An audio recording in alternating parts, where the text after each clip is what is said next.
Mon père m'a dit que maman était morte, et qu'elle avait tout laissé à mon frère. Mais elle était assise, juste à côté de moi. Mon père a appelé à l'aube, et il a dit. Ta mère est morte hier soir. Elle a laissé cette maison à ton frère, pas à toi. J'ai entendu ma sœur rire, en bruit de fond. Je n'ai pas dit un seul mot. J'ai simplement mis le téléphone sur haut-parleur, parce que maman était assise en face de moi, tenant son café. Ensuite, elle a tendu la main vers le téléphone, et elle a dit un seul mot. Je m'appelle Ethan. J'ai 31 ans. Je répare l'infrastructure réseau, pour un système hospitalier. Cela signifie que, quand les choses tombent en panne à 3 heures du matin, je suis le gars qui conduit jusque-là, et qui fixe les lumières clignotantes. Jusqu'à ce qu'elles clignotent de nouveau correctement. Je vous raconte cela, parce qu'il est important de savoir que j'ai l'habitude d'être réveillé à des heures impossibles. C'est important parce que, lorsque ma mère a frappé à ma porte à 23 heures, un lundi soir, j'étais déjà debout. Elle se tenait sur mon porche. Elle avait une valise à roulettes, et un sac qu'elle tenait à 2 mains. Comme si quelqu'un essayait de le lui arracher. Elle portait un gilet que je lui avais acheté, il y a 2 Noëls de cela. Et des pantoufles qui n'allaient pas avec ses vêtements. Cela signifiait qu'elle s'était habillée dans le noir, ou bien qu'elle s'était habillée en toute hâte. Probablement les deux. Ma femme, Ramona, s'est approchée de la porte derrière moi, et elle n'a posé aucune question. Elle l'a juste ouverte, un peu plus grand. Hélène, ma mère, a 63 ans. C'est le genre de femme qui repasse l'été d'oreiller. Et qui envoie des cartes d'anniversaire arrivant exactement à l'heure. Ni en avance, ni en retard. Elle fait cela, parce qu'elle suit de près les délais de livraison du courrier. Elle a pleuré à mon mariage, mais elle a essayé de se cacher derrière une serviette. Parce qu'elle ne voulait pas faire de scène. Elle est comme ça. Elle ne fait pas de scène. Elle les endure. Mais j'ai besoin de vous raconter comment elle était, avant tout ça. Quand j'avais 9 ans, j'ai eu une pneumonie si forte que j'ai manqué l'école pendant 3 semaines. Elle a transformé le salon en une véritable forteresse. Elle a utilisé des couvertures et des rallonges pour que je puisse regarder des films. Depuis un nid qu'elle avait construit autour de moi, sur le canapé. Elle m'apportait de la soupe dans un thermos, parce qu'elle disait que les thermos donnaient à la soupe un goût d'aventure. Elle a dormi par terre, à côté de moi, pendant 5 nuits. Non pas parce que je le lui avais demandé, mais parce qu'elle ne pouvait pas dormir dans sa chambre. Sachant que je toussais tout seul. C'est cette femme-là, qui se tenait sur mon porche, avec des pantoufles dépareillées. Gardez cette image en tête. Je lui ai préparé du thé, car je ne savais pas quoi faire d'autre. Ramona a porté la valise, dans la chambre d'amis. Hélène s'est assise, à la table de la cuisine. Elle a choisi la même chaise qu'elle prend toujours, quand elle vient nous rendre visite. Celle qui est la plus proche de la fenêtre. Elle a tenu la tasse à 2 mains, même si le thé était beaucoup trop chaud, pour être bu. Elle fait ça, quand elle réfléchit. Elle s'accroche à la chaleur. Je me suis assis en face d'elle, et j'ai attendu. Parce qu'Hélène parle quand Hélène est prête, et pas une seconde avant. L'horloge de la cuisine faisait tic-tac. Ramona est revenue, et s'est appuyée contre le plan de travail. Dehors, un chien a aboyé, quelque part. Des sons normaux. Le genre de son qui ignore que quelque chose de terrible est sur le point de se produire. En plein dans votre cuisine. Elle s'est assise à ma table, et a dit, « Ton père va t'appeler demain matin. Et il va te dire que je suis morte. » J'aimerais vous dire que j'ai bien géré cette situation. Ce n'est pas le cas. J'ai ri. Non pas parce que c'était drôle, mais parce que mon cerveau n'arrivait absolument pas à traiter l'information. Ma mère est vivante. Elle est assise dans ma cuisine. Elle sent la même crème pour les mains à la lavande, qu'elle utilise depuis 20 ans. Et elle vient de me dire que son mari va annoncer sa mort, au petit matin. J'ai ri, et puis je me suis arrêté. Parce que son visage n'a pas changé. Ramona a posé sa main sur le dossier de ma chaise, et l'a serré. La cuisine est plongée dans un silence absolu, à l'exception du bourdonnement du réfrigérateur. Hélène a ouvert son sac. Elle en a sorti un dossier. À l'intérieur, se trouvait son véritable testament, notarié il y a 8 mois. Il y avait aussi une lettre scellée de son médecin, confirmant qu'elle était bien vivante. En pleine possession de ses moyens, et effrayée. Il y avait des relevés bancaires, des titres de propriété, et un téléphone Nokia prépayé. Elle l'avait caché dans une boîte à couture, pendant 4 mois. Il y avait 37 SMS sur ce téléphone. Ils nous étaient tous adressés, à moi et à Ramona, et ils décrivaient ce que Roy préparait. Elle a monté un dossier digne du procureur, en utilisant un téléphone qui a coûté 19 $. Elle a également sorti un carnet, à spirale et à couverture bleue. Elle me l'a tendu, et a dit, quand il appellera, note exactement ce qu'il dit. Mot pour mot. Ainsi que l'heure. Note l'heure. J'ai pris le carnet. Je n'ai pas demandé pourquoi. Elle avait déjà répondu à chaque question, que j'aurais pu poser. Les réponses se trouvaient dans le dossier. Et ce dossier était posé sur la table de ma cuisine, à côté d'une coupe de fruits. Que Ramona achète tous les lundis. Elle préparait cela, depuis 6 mois. 6 mois de réunions secrètes avec un avocat, dans le bureau d'un centre commercial. À 20 minutes de la ville. Un avocat qu'elle avait trouvé, en demandant une recommandation, à la réceptionniste de son médecin. Elle le payait en espèces, pour qu'aucune dépense n'apparaisse, sur le relevé de compte joint. 6 mois à utiliser ce téléphone jetable. À nous écrire, à Ramona et à moi, depuis un Nokia qu'elle chargeait dans la salle de bain. Pendant que Roy regardait la télévision, au rez-de-chaussée. 6 mois à constituer un dossier de fuite, tout en préparant le dîner pour Roy. Et en repassant ses chemises. Et à dormir à côté d'un homme, qui s'entraînait à annoncer sa mort. Plus tard, elle m'a raconté, qu'elle restait éveillée à 2 heures du matin. Elle écoutait Roy ronfler, et elle faisait un inventaire mental, du contenu du dossier, testament. Prêt. Relevé bancaire, prêt. Copie des actes de propriété, prête. Certificat de vie, prêt. Elle gardait cette liste de vérification dans sa tête, car l'écrire était beaucoup trop risqué. Ma mère a dirigé une opération clandestine, depuis une salle de bain, en utilisant un Nokia. Et une boîte à couture. Et pas une seule fois, elle ne s'est fait prendre. Tout a commencé le jour où elle a surpris, par hasard, une conversation entre Roy et Wade. Ils étaient sur le porche arrière. Roy lui a dit, quand elle partira, cette maison sera à moi. Elle était dans la cuisine. Elle préparait du thé glacé. Elle l'a entendu, à travers la moustiquaire. Elle a terminé de préparer le thé glacé. Elle le leur a apporté, l'a posé sur la table, et a souri. Et ensuite, elle a monté les escaliers, et a appelé un avocat, depuis la salle de bain. Elle a laissé l'extracteur d'air allumé, pour que Roy ne puisse pas entendre sa voix. À travers le plancher. Maintenant, laissez-moi vous raconter, leur version de l'histoire. Que se passait-il à l'autre bout de la ville, pendant que ma mère était assise, à ma table? Mon père, Roy, a 65 ans. Il a dirigé un atelier de réparation automobile, pendant 31 ans. Il a dirigé, au passé. Parce que l'atelier a fait faillite, il y a 2 ans de cela, et il ne l'a jamais dit à personne. Chaque matin, pendant 2 ans, Roy mettait sa chemise de travail. Celle avec Roy brodée sur la poche, avec du fil bleu. Il conduisait jusqu'à l'atelier, qui était pourtant fermé, et verrouillé par un cadenas. Depuis 2022. Il s'asseyait dans le parking pendant 8 heures, et ensuite, il rentrait chez lui. Il déjeunait dans sa voiture. Il écoutait la radio AM. Parfois, il rentrait à la maison avec de la graisse sur les mains. De la graisse qu'il s'étalait lui-même. Parce que l'alternative, c'était de rentrer les mains propres.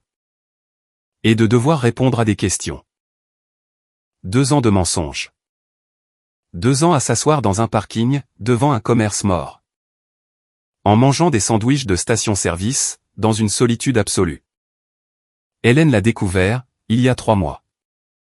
Elle est passée en voiture devant l'atelier, en allant à la pharmacie, et elle a vu le cadenas. Elle est restée assise dans sa voiture, sur le parking de la pharmacie, pendant un long moment. Elle n'a rien dit à Roy.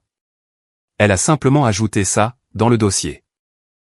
Roy a également contracté une deuxième hypothèque sur la maison, il y a 18 mois.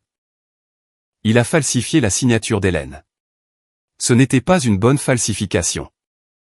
C'est le genre de fausse signature que quelqu'un fait, quand il suppose que personne ne va vérifier. Parce que personne dans cette famille ne vérifie jamais rien. Parce que j'étais le seul à le faire, et tout le monde pensait que j'étais trop mou pour causer des problèmes. Il a 3 mois de retard sur les paiements. La maison, cette même maison dont il s'apprêtait à me dire qu'Hélène l'avait léguée à Wade, était à quelques semaines d'être saisie. Roy avait besoin de la vendre, et vite. Mais on ne peut pas vendre une maison en copropriété, avec une épouse en vie, qui refuse de signer. Alors, on fait en sorte que l'épouse soit morte. Mon frère Wade a 34 ans. Il est assistant juridique, dans un petit cabinet.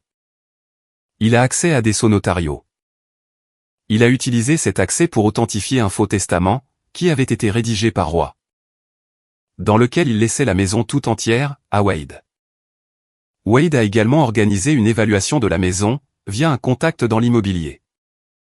La maison a été estimée à 340,000 $. Wade a négocié une commission d'intermédiaire de 15% pour lui-même, en échange d'avoir trouvé un acheteur. L'acheteur était un promoteur immobilier. L'offre était de 310,000 $, avec une conclusion de vente sous 21 jours. Wade avait déjà préparé le contrat. Il était à 72 heures de vendre la maison de sa propre mère, toujours en vie. Ma sœur Dina a 28 ans. Elle est. Je ne sais pas ce qu'est Dina. On lui avait promis 45,000 $ sur la vente. Elle avait déjà dit à son mari, Craig, qu'ils allaient recevoir un héritage. Elle avait déjà tout dépensé, dans sa tête. Elle avait déjà fini de rembourser sa voiture, mentalement. Elle avait déjà choisi les meubles qu'elle allait acheter. Quand Roy m'a appelé à 5h47 du matin, Dina était dans la pièce. Elle a ri, parce qu'elle allait devenir plus riche de 45,000 $. Et tout ce que ça lui a coûté, c'est un appel téléphonique, qu'elle espérait que son frère croirait. Roy a également fait autre chose. Quelque chose que je n'ai appris, que bien plus tard. 7 mois avant ce coup de téléphone, il a souscrit une police d'assurance vie de 250,000 $. Au nom d'Hélène. Il s'est désigné lui-même, comme unique bénéficiaire. La police a été approuvée. Il était à 3 jours, de soumettre une réclamation pour décès. 3 jours. La maison, c'était le coût qu'ils partageaient entre eux. L'argent de l'assurance, c'était le coût privé de Roy. Wade ne le savait pas, Dina ne le savait pas. Roy orchestrait une arnaque, à l'intérieur même de l'arnaque. Et voici la partie qui compte, pour la suite des événements. Roy avait déjà envoyé une fausse demande de certificat de décès, au greffier du comté. C'était dans une file d'attente de traitement, à 2 jours ouvrables de devenir officiel. Il avait utilisé le papier à en-tête, d'un médecin. Il l'avait volé dans un cabinet, où il avait l'habitude de faire des travaux de climatisation, avant d'avoir son atelier. Le greffier du comté qui accélérait le processus, un type nommé Paulson, était l'ancien colocataire de Wade, à l'université. Une faveur pour un ami. Hélène avait anticipé l'histoire du certificat de décès. 3 semaines avant cet appel, elle est entrée dans le département de santé du comté. Elle a montré sa pièce d'identité, elle a souri à la réceptionniste. Et a soumis un certificat de vie. Quand la demande de certificat de décès de Roy est arrivée dans le système, elle a été automatiquement signalée. C'était parce qu'une personne vivante, avec le même numéro de sécurité sociale, avait déjà prouvé son existence. Le certificat n'allait jamais être approuvé. Hélène voulait simplement voir jusqu'où ils étaient prêts à aller. Donc, voilà les 2 histoires. La mienne, ma mère sur mon porche, un dossier sur la table, un carnet dans ma main. Et du café fraîchement préparé. la leur, un faux testament enregistré, un certificat de décès soumis, une police d'assurance active. Un acheteur prêt, et 310 000 $ sur le point de changer de main. Deux histoires, avançant sur des voies parallèles. Toutes deux entrent en collision, à 5h47 du matin, un mardi. Le téléphone a sonné. J'étais assis en face d'Hélène. Le carnet était ouvert. Il y avait un stylo à côté. Ramona se tenait près du plan de travail, les bras croisés. Hélène tenait son café, à deux mains. Elle a hoché la tête, une fois. J'ai répondu. Ma main était ferme. Je ne sais pas comment. Le fait d'avoir le carnet ouvert, et le stylo prêt à écrire, me donnait l'impression que c'était une tâche à accomplir, plutôt qu'une crise. Comme si je documentais l'urgence, de quelqu'un d'autre. Ethan. C'était la voix de Roy. Il s'était entraîné pour ça. J'ai pu le remarquer, car la pause était très calculée. Comme s'il l'avait chronométré, devant un miroir. Comme s'il avait répété le rythme de la douleur, de la même façon qu'un acteur répète un monologue. Sauf que, les acteurs savent qu'ils jouent la comédie. Roy pensait qu'il était le héros, dans toute cette histoire. Ta mère est morte hier soir. Elle s'est éteinte dans son sommeil. J'ai besoin que tu viennes à la maison. Ensuite, sa voix s'est baissée. Comme s'il lâchait la véritable charge explosive, sous le couvert de la partie triste. Elle a laissé cette maison à ton frère. C'est dans le testament. Wade s'occupera des préparatifs. En bruit de fond, Dina a ri. Pas très fort. C'était très bref, comme quelqu'un qui essaie de retenir un rire, et qui échoue. Comme quelqu'un qui vient de se rappeler, qu'il est sur le point de devenir plus riche de 45 000 $. J'ai regardé Hélène. Elle m'observait. Son café n'avait pas bougé. J'ai écrit dans le carnet, Roy. 5h47, morte hier soir. Éteinte dans son sommeil. J'ai mis le téléphone sur haut-parleur. Hélène a posé son café, sur la table. Elle a tendu le bras, et a pris le téléphone de ma main. Avec douceur, de la même manière qu'elle fait tout. Comme si le monde risquait de se briser, si elle bougeait trop vite. Elle l'a porté à son oreille. Elle a écouté la respiration de Roy. Probablement, il pensait déjà à ce qu'il allait dire ensuite. Il pensait aux préparatifs des funérailles, qu'il allait devoir simuler, et au délai. Pour faire enregistrer le testament. Elle a prononcé un seul mot, quand? Roy n'a pas répondu. Ni pendant 5 secondes. Ni pendant 10. Parce qu'il n'arrivait pas à se rappeler, quelle version de l'histoire il avait raconté à quelle personne. À moi, il m'a dit qu'elle était morte la veille au soir. À Wade, il lui a dit qu'elle était morte ce matin. À Dina, il lui a dit que c'était aux alentours de minuit. À tante Clara, il a dit qu'elle s'était éteinte paisiblement, dans son sommeil. 4 histoires. 4 chronologies. Et sa femme, la morte en question, lui demandait d'en choisir une. La ligne a été coupée. Il a raccroché. Je suis resté là, assis. Hélène a posé le téléphone sur la table, à côté du carnet, et elle a repris son café. Ramona a expiré, comme si c'était la première fois qu'elle respirait, depuis 10 minutes. Une partie de moi, avait envie de crier. Une autre partie, avait envie de pleurer. Et une toute petite partie, dont je ne suis pas fier, avait envie de rappeler Roy. Pour lui demander s'il nous avait jamais vraiment aimés. Parce que même maintenant, après tout cela, un coin stupide de mon cerveau cherchait encore une version de mon père, qui ait du sens. Je n'ai pas rappelé Roy. Je n'ai appelé personne.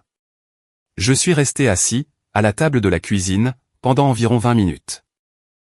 J'ai fixé le carnet, et j'ai écrit tout ce dont j'ai pu me souvenir, concernant cet appel. L'heure. Les mots. Les pauses. Le rire de Dina. Hélène m'a raconté ce que Roy avait dit aux autres, car elle traquait ses mensonges depuis des mois. Sur le Nokia. Wade a eu droit à une histoire différente. Dina a eu droit à une autre histoire différente. Tante Clara a eu droit à une autre histoire encore.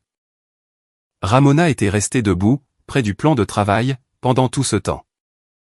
Elle était la personne la plus calme, dans une pièce où quelqu'un était censé être mort.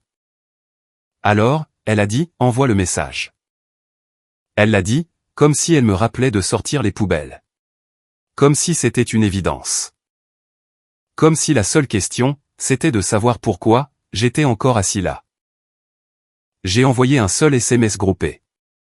À chaque membre de la famille. À chaque contact. 38 personnes. Papa m'a dit que maman est morte hier soir. À Wade, il a dit qu'elle est morte ce matin. À Dina. Il a dit que c'était à minuit. À tante Clara. Il a dit que c'était dans son sommeil. Maman est vivante. Elle est assise à côté de moi. Voici une photo. J'ai joint une photo d'Hélène. Elle était à la table de la cuisine, tenant son café. L'heure, visible. La date, visible. Elle regarde directement l'objectif. Elle ne sourit pas. Elle ne pleure pas. Elle ressemble simplement à une femme, qui est réveillée depuis bien trop longtemps. Et qui en a vraiment, mais alors vraiment marre de tout. 43 réponses en 1 heure. Je n'arrivais pas à suivre le rythme. Mon téléphone vibrait si constamment, qu'il a glissé sur toute la table. Uniquement à cause des vibrations. Tante Patricia a appelé, et elle a simplement sangloté au téléphone, pendant 2 minutes. Sans dire un mot.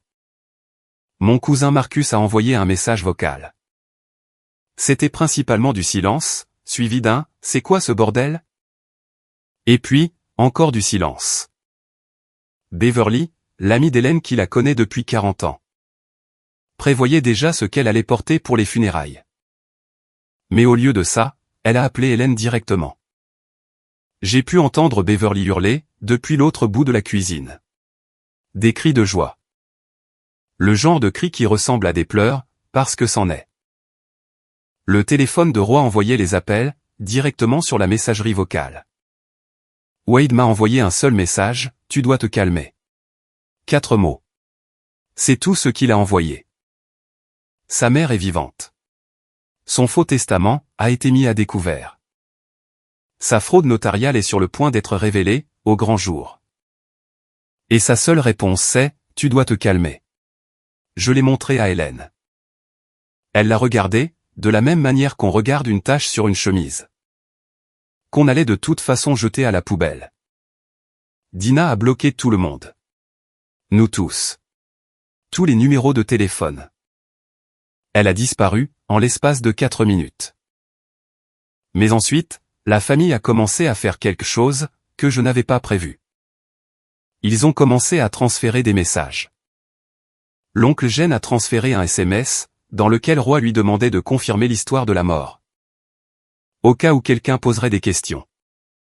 La cousine Andrea a transféré un message vocal, où Roy disait « N'appelez pas le téléphone d'Hélène.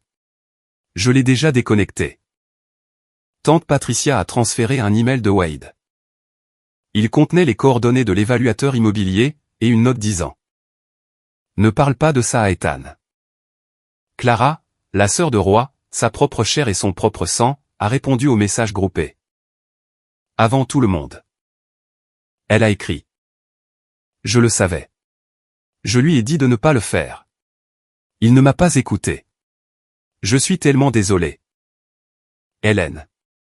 42 membres de la famille ont vu comment, la propre sœur de Roy, confirmait le complot. Ensuite, 3 autres messages vocaux sont arrivés. Roy les avait laissés, pendant la nuit. Chacun avec une chronologie de décès différente. Chacun avec le même ton calculé. Fragment perdu dans l'original. Savait que sa belle-mère était censée être morte, et on riait. De l'argent qu'ils allaient recevoir. Craig a déménagé le soir même. Il a pris un sac de voyage, et il est parti, chez son frère. Il m'a appelé, 2 jours plus tard. Il était assis, dans le salon de son frère. Je pouvais entendre une télévision en bruit de fond, et quelque chose qui ressemblait à un enfant. Se disputant pour ses céréales. Craig s'est excusé, auprès de moi. C'était étrange, car Craig n'avait rien fait de mal. Ensuite, il a appelé Hélène. Cet appel a duré 40 minutes. Je ne sais pas de quoi ils ont parlé. Hélène ne me l'a pas dit, et je ne lui ai pas posé la question non plus. Après cela, Craig a engagé un avocat. Dans sa demande de divorce, il a été minutieux et froid. De la manière dont seuls les documents légaux d'un homme profondément blessé peuvent l'être. Il a inclus un SMS que Dina avait envoyé à Roa et qui disait « Assure-toi juste que ma part arrive avant les impôts ». Craig a envoyé la demande de divorce dans la discussion de groupe de la famille. J'ai vu le message arriver sur mon téléphone. Et j'ai vu les confirmations de lecture apparaître, une par une, comme des dominos qui tombent. Dina n'a parlé à personne de la famille depuis ce jour-là. Je ne sais pas où elle est. Je ne pense pas que quiconque le sache. Ramona a vérifié l'Instagram de Dina, une fois. Le compte est désormais privé. Sa biographie disait autrefois « Je vis ma meilleure vie », à côté de l'émoji d'un palmier. Maintenant, il ne dit plus rien. Une partie de moi ressent quelque chose à ce sujet, mais je ne suis pas sûr de ce que c'est. Ce n'est pas de la pitié, exactement. C'est quelque chose qui se rapproche plus du sentiment de voir quelqu'un tomber d'un pont qu'il a lui-même construit. Et une petite partie silencieuse de moi, la partie dont je ne parle pas vraiment, se souvient que Dina a eu 7 ans, autrefois. Elle avait l'habitude de me suivre partout dans la maison, pour me demander de lui lire des livres. Et elle m'appelait de, parce qu'elle n'arrivait pas à prononcer Ethan. Cette petite fille est la femme qui a publié Grip Maman sur Instagram pour gagner des likes. Sont la même personne. J'essaie encore de faire coïncider ces deux versions. Mais elles ne correspondent pas. Sharon, mon avocate, a agi très rapidement. C'est le genre de femme qui enlève ses lunettes quand elle est en colère, et qui les remet lorsqu'elle est sur le point de ruiner la vie de quelqu'un. Elle a une balle anti-stress sur son bureau, en forme de marteau de juge. Lors de notre première réunion, elle l'a serré avec une telle force que ses jointures en sont devenues blanches. Elle a déposé des plaintes sur 3 fronts simultanément. Une plainte pénale pour fraude contre Roy. Des accusations de falsification liées au testament et à la deuxième hypothèque.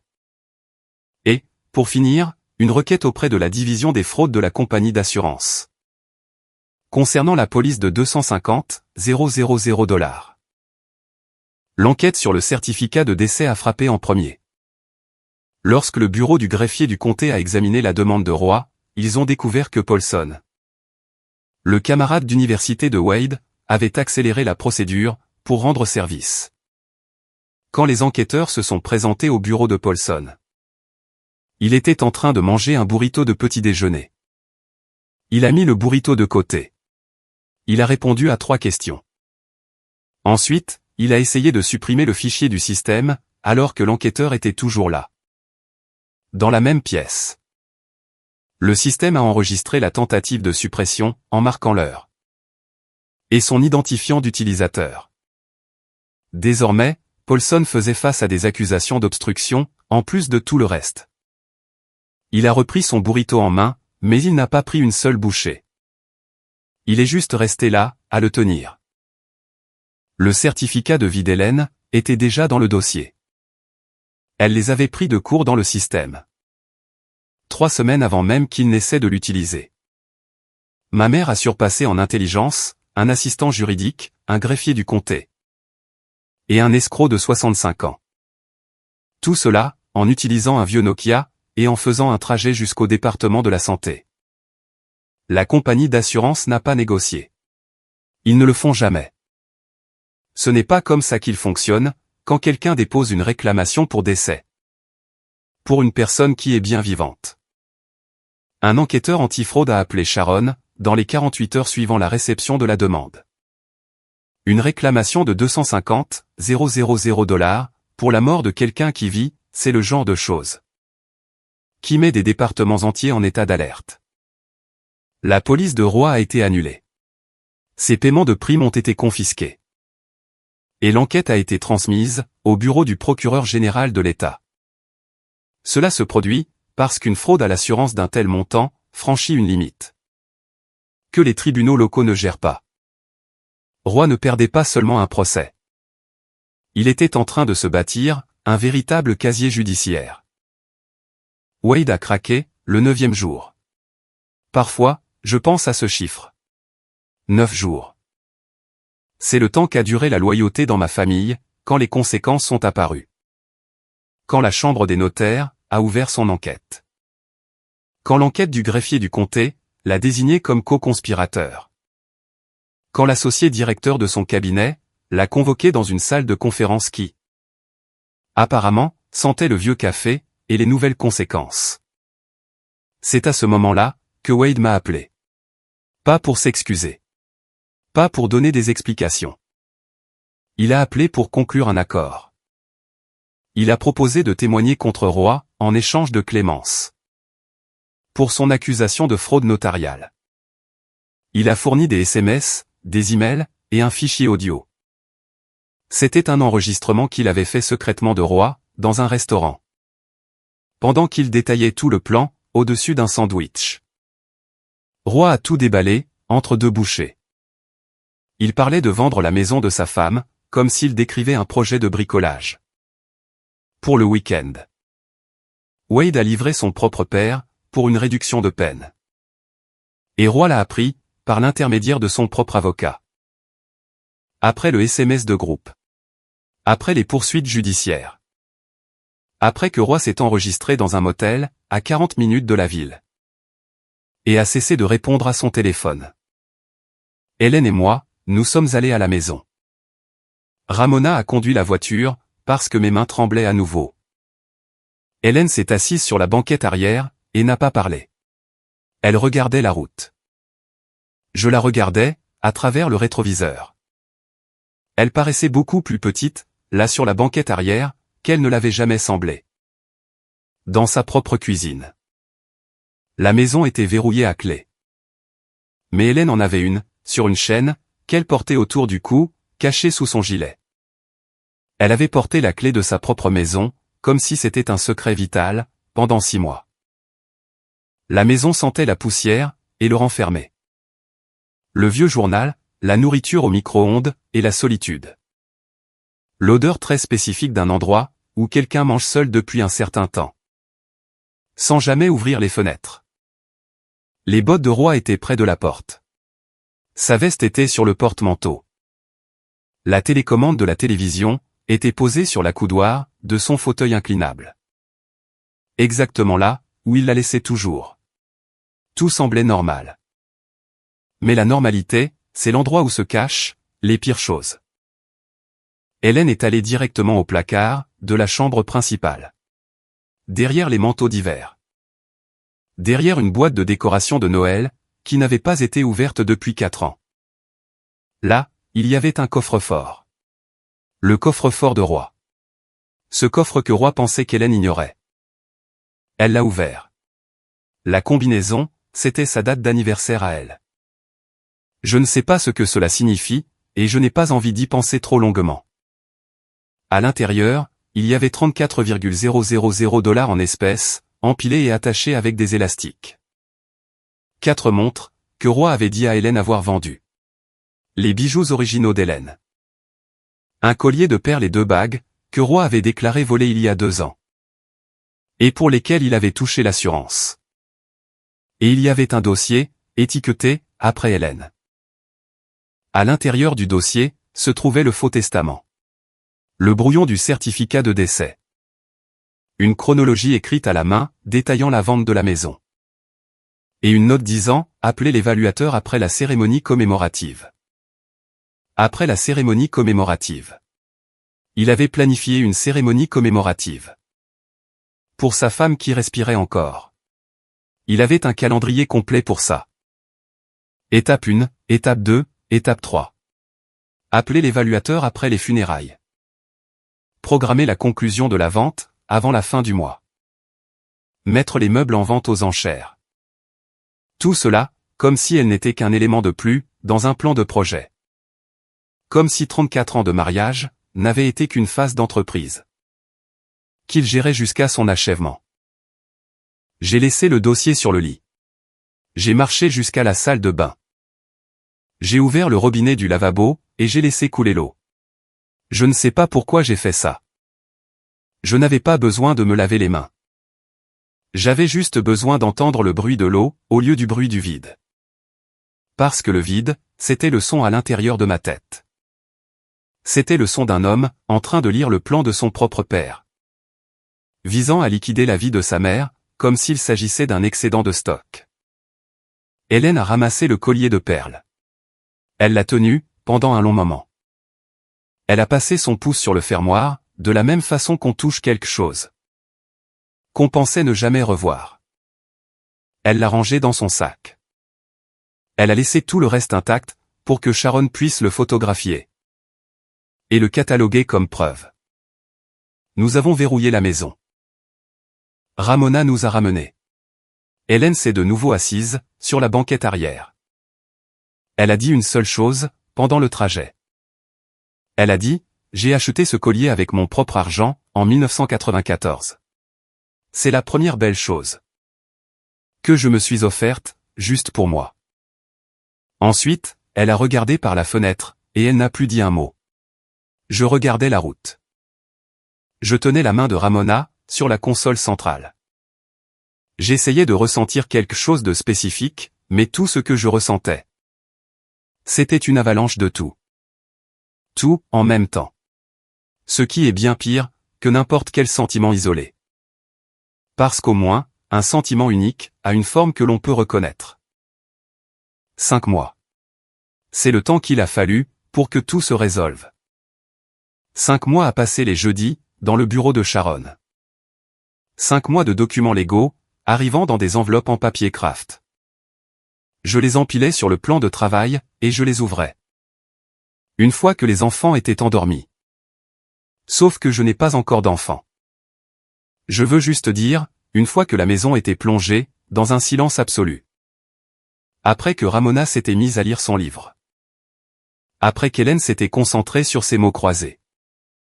Parce qu'ouvrir des enveloppes envoyées par des avocats, ça donne l'impression d'être une chose qu'on doit faire de manière complètement isolée. 5 mois avec Hélène, vivant dans notre chambre d'amis. À faire du café, avant que quiconque ne soit réveillé.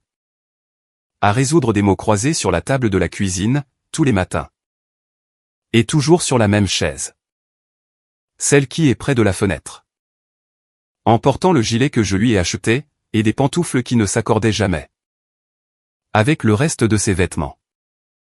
5 mois, à essayer de comprendre lentement, que la femme dans ma chambre d'amis n'était pas une simple invitée. C'était une réfugiée. De sa propre maison. De son propre mariage. De cet homme, qui s'était assis dans un parking pendant 2 ans. En prétendant qu'il avait encore un travail. Ramona a géré la situation, bien mieux que moi. Elle a tout géré, bien mieux que moi. Elle a établi un planning pour les dîners, de sorte qu'Hélène ne se sente pas comme un fardeau. Elle a acheté un 2e livre de mots croisés, parce qu'Hélène avait terminé le premier. En seulement 3 semaines. Elle n'a jamais demandé à Hélène, de parler de ce qui s'était passé. Elle a simplement transformé la maison, en un endroit où Hélène pouvait exister. Sans avoir à s'expliquer sur quoi que ce soit. Une fois, j'ai demandé à Ramona, si tout cela la dérangeait. Elle m'a regardé, comme si je lui avais demandé, si ça la dérangeait de devoir respirer. Elle m'a dit, ta mère a dormi à même le sol dur pendant 5 nuits. Quand tu avais 9 ans. Je crois que je suis capable, de partager une salle de bain. Roy n'a pas contesté les accusations de fraude. Son avocat a réussi à réduire la peine, par rapport aux 4 à 6 ans de prison qu'il aurait pu écoper. Il a obtenu 18 mois de liberté conditionnelle. Il s'est retrouvé avec un casier judiciaire, pour crime. Il devra verser des paiements de restitution financière, jusqu'à ses 80 ans. Et il fait l'objet d'une ordonnance d'éloignement. Ce qui signifie qu'il ne peut pas s'approcher à moins de 150 mètres d'Hélène. Il vit désormais dans un appartement de type studio, au-dessus d'une laverie. Dans un village situé à 40 minutes d'ici. C'est Gênes qui me l'a raconté. Gênes est le seul de la famille, qui lui adresse encore la parole. Et même lui, il espace beaucoup ses appels. Il dit que Roy a l'air, toujours aussi calme qu'avant. Et que c'est bien la partie, qui le perturbe le plus. Wade a perdu sa certification, en tant qu'assistant juridique. La chambre des notaires, lui a retiré son sceau. Son cabinet l'a licencié sur le champ, la semaine même. Ils l'ont escorté hors du bâtiment, avec une boîte contenant ses affaires personnelles. Et avec des agents de sécurité à ses côtés. Ce qui est, en fait, l'équivalent professionnel, de votre mère qui hurle à tout le quartier. Que vous êtes puni. Il a coopéré avec les procureurs, et c'est ce qui l'a maintenu hors de prison. Mais coopérer, à un prix élevé, qui n'est pas écrit noir sur blanc. Dans les accords de plaidé coupable. Son nom figure désormais, dans un dossier judiciaire public. Il apparaît à côté des mots co-conspirateurs et documents falsifiés.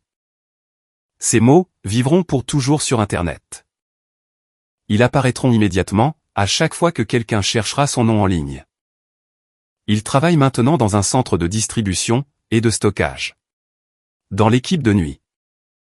Il n'a pas appelé Hélène. Et il ne m'a pas appelé, non plus. Wade a envoyé un seul SMS, dans la discussion de groupe de la famille.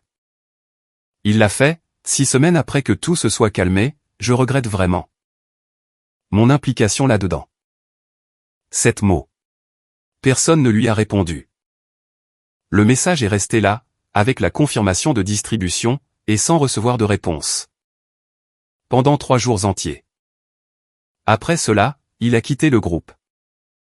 J'ai regardé ces 7 mots, et j'ai essayé de trouver mon frère, à l'intérieur. Le frère qui m'a appris à faire du vélo, quand j'avais 6 ans. Le frère qui était un bon gars, autrefois. Avant que Roy ne fasse de lui un complice, et que l'avidité pour la maison ne le transforme en criminel. Je n'ai pas pu le trouver. Peut-être qu'il est toujours là, au fond. Ou peut-être, que cette mot ne laisse pas suffisamment d'espace. Paulson, le greffier du comté, a été renvoyé, et formellement accusé d'obstruction. Sa tentative d'effacer le fichier du système, a été la clé qui a scellé son destin. S'il était simplement resté assis à son bureau, en laissant l'enquête suivre son cours naturel. Il s'en serait peut-être sorti, avec une simple réprimande. Au lieu de cela, il a paniqué, il a appuyé sur le bouton au supprimer. Et le système l'a pris sur le fait. Parfois, la pire chose que vous puissiez faire, c'est d'essayer désespérément de réparer une erreur. Pendant que quelqu'un vous regarde. Hélène a demandé le divorce. La procédure a été rapide, car l'avocat de Roy savait très bien que s'y opposer ne ferait que mettre en lumière, encore plus de preuves accablantes. La maison, qui était à quelques semaines d'être saisie par la banque quand tout cela a commencé, a été sauvée. Hélène l'a refinancée en son propre nom, en utilisant l'argent en espèces, du coffre-fort. Un argent qui, pour commencer, lui avait toujours appartenu. Hélène a gardé la maison. Elle a changé toutes les serrures. Elle a repeint les murs de la chambre. Elle a jeté le vieux fauteuil inclinable de Roy, à la poubelle. Elle l'a remplacé par un joli fauteuil de lecture, qu'elle a trouvé dans un vide-grenier. Pour $40. Elle m'a dit qu'on se sentait bien mieux, en s'asseyant sur cette nouvelle chaise. Et je crois qu'elle faisait référence à quelque chose, de bien plus profond qu'un simple meuble. J'ai failli oublier l'histoire de la robe. Dina avait demandé à Roy, de lui donner la robe de mariée d'Hélène, qu'il gardait dans la maison. Elle ne l'a pas fait par affection, ni par sentimentalisme. Son plan était de la faire retoucher. Pour la porter lors de sa propre cérémonie de renouvellement de vœux, le mois suivant. Elle allait arborer la robe de mariée de sa mère, toujours en vie, lors d'une fête de célébration. Tout cela, pendant qu'elle raconterait aux invités, qu'Hélène était décédée paisiblement. L'essayage de la robe, était prévu pour ce samedi-là. Le samedi qui suivait immédiatement, l'appel téléphonique. Un samedi qui n'a jamais eu lieu. Parce que j'ai envoyé, un SMS de groupe. Et le monde illusoire, que Dina avait construit sur la mort de quelqu'un d'autre, s'est effondré en morceaux, bien avant qu'elle ne puisse, ne serait-ce que remonter la fermeture éclair de la robe. Je n'avais pas prévu d'écrire cette dernière partie. Mais Ramona m'a dit que je devrais le faire. Et Ramona a presque toujours raison, sur les choses sur lesquelles je me trompe, ce qui englobe la grande majorité des choses de la vie. 1 an après tout ça, notre fille est née, au mois de mars. Nous lui avons donné un prénom, qui n'a absolument rien à voir avec aucune de ses histoires passées. Nous l'avons fait, parce qu'elle mérite un nom, complètement vierge. Un nom que personne n'entendra, pour l'associer immédiatement, à une salle d'audience. Ou à un SMS de groupe dramatique. Ou bien, à un affreux et faux certificat de décès. Hélène était présente, dans la salle d'accouchement. Elle a tenu ma main fermement, pendant que Ramona poussait. Sa poigne était infiniment plus forte, que ce que l'on attendrait d'une femme de 64 ans.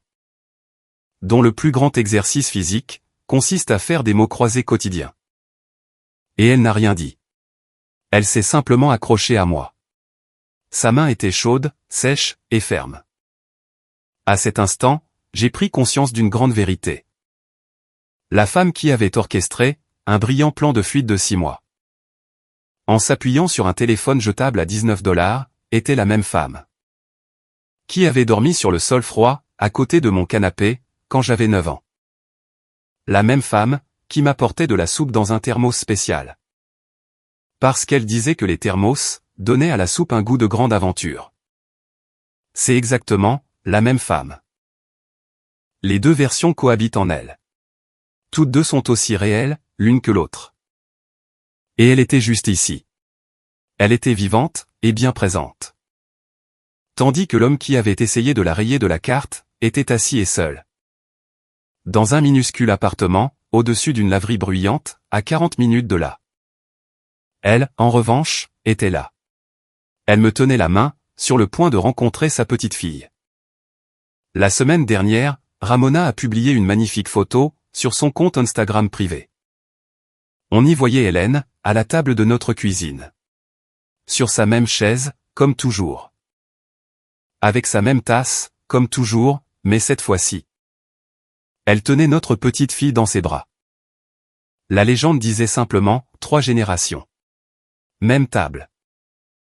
Dina a réussi à voir cette publication, à travers l'écran du téléphone, d'un ami en commun. Elle m'a appelé, pour la première fois en 11 longs mois. Il y a eu 10 lourdes secondes de silence, sur la ligne, et ensuite, elle a dit « Je suis désolée pour la robe. » Je lui ai répondu « Je sais. » Elle a raccroché. Je suis retourné en marchant, vers la cuisine. Hélène n'a même pas levé les yeux, du bébé. Elle n'en avait pas besoin. Elle était déjà exactement, à l'endroit de la vie où elle devait être. 3 générations. Même table. Même tasse. Hélène est toujours assise là, chaque matin. Si cette image signifie quelque chose de précieux pour vous, mettez un j'aime. Abonnez-vous, pour lire plus d'histoires. Et, si vous avez la chance de connaître une Hélène dans votre propre vie, appelez-la aujourd'hui même. N'attendez pas que quelqu'un d'autre vous appelle, pour vous dire qu'elle n'est plus là.